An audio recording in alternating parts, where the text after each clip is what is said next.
Hello guys and welcome to How to Socials. In this video I'm going to show you how to delete Snapchat Cameo. So let's start. First open the Snapchat app.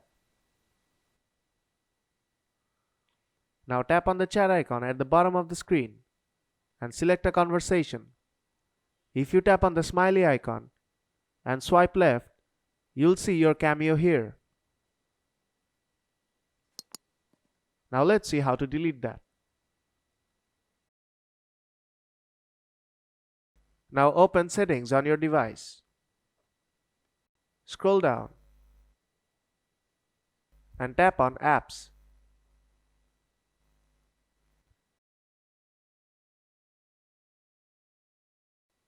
You'll see all the installed apps here.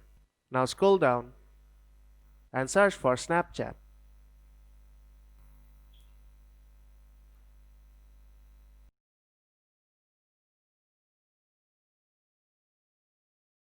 Now tap on Force Stop on bottom right corner. Now tap on Storage. First, tap on Clear Cache on bottom right corner. Then tap on Clear Data on bottom left corner.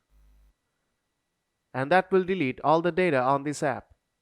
So if this video helped you out, then don't forget to leave a like. And see you in the next tutorial.